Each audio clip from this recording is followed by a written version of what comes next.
வாங்க பிள்ளைங்களா, இது கதை கேளு நேரம். இன்னைக்கு நம்ம ஒரு கதை கேட்கலாமா? காகமும் விவசாயியும் சேர்ந்த கதை பார்க்கலாமா? கதைக்குள்ளே போகலாமா? நான் சொல்லி முடித்ததுக்கப்புறம் குழந்தைங்களுக்கு யார் யாருக்கு பிடிச்சது பிடிக்கலன்னு என்கிட்ட சொல்லணும். ஓகே, ஸ்டார்ட் பண்ணலாமா கதையை? ஒரு ஊரில் ஒரு விவசாயி இருந்தாராம்.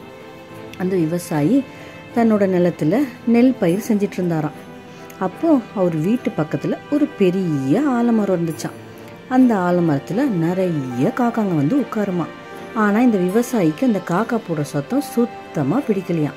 என்ன பண்ணாராம், எப்படியாவது இந்த காக்காவை விரட்டணும்னு சும்மா அந்த காக்காங்களை விரட்டி விட்டுட்டே இருப்பாராம்.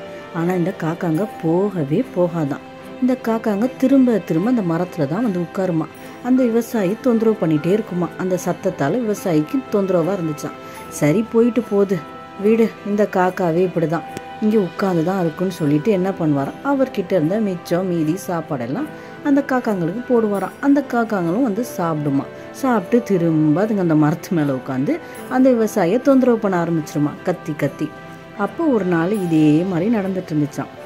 அப்போது அவர் நெல் பயிர் செஞ்சிருந்த விவசாய நிலத்தில் ஒரு நாள் வெட்டுக்கிளிங்கெல்லாம் வந்து விவசாய நிலத்தில் இருக்க பயிரை சாப்பிட ஆரம்பிச்சிருச்சான். இந்த விவசாயிக்கு ரொம்ப வருத்தமாயிடுச்சான். ஐயையோ, நான் கஷ்டப்பட்டு விதைச்ச நெல் பயிரை இந்த வெட்டுக்கிளிங்கெல்லாம் இப்படி சாப்பிட்டே அழிச்சிருதுங்களேன்னு விவசாயி ரொம்ப வருத்தத்தோடு இருந்தாராம். அவரும் என்னென்னமோ செஞ்சு பார்த்தாராம். ஆனால் இந்த வெட்டுக்கிளிங்க அந்த விவசாய நிலத்தை விட்டு போவே இல்லையாம்.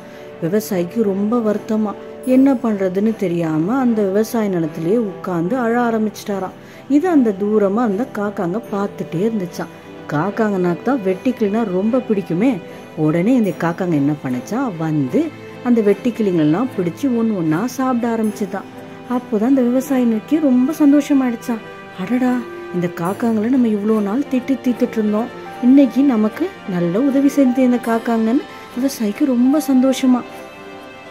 உடனே இந்த காக்காங்களை பார்த்து ரொம்ப சந்தோஷப்பட்ட ஆரம்பிச்சாராம்.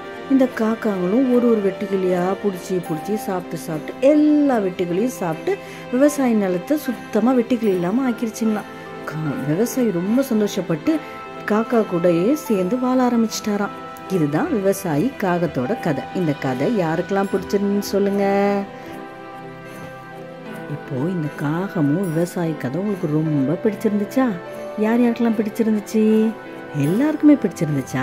சரி, இப்போ இந்த கதையோட கருத்தை நான் சொல்லலாம்னு நினைக்கிறேன் உங்களுக்கு. நம்ம ஒருத்தருக்கு ஒரு சின்ன உதவி செஞ்சால் கூட கடவுள் நம்ம அதை பெருசாக நமக்கு திருப்பி தருவாங்க. ஒன்று அவங்க மூலமாகவே தரலாம், இல்லை வேறு ஏதாச்சும் பெரிய கிஃப்டாக நமக்கு கடவுள் கொடுப்பாரு. அதனால் நீங்களும் ஒருத்தர் ஹெல்ப் பண்ணி ஒருத்தருக்கு உதவியாக இருக்கணும். யார்கிட்டையும் சண்டை போடக்கூடாது.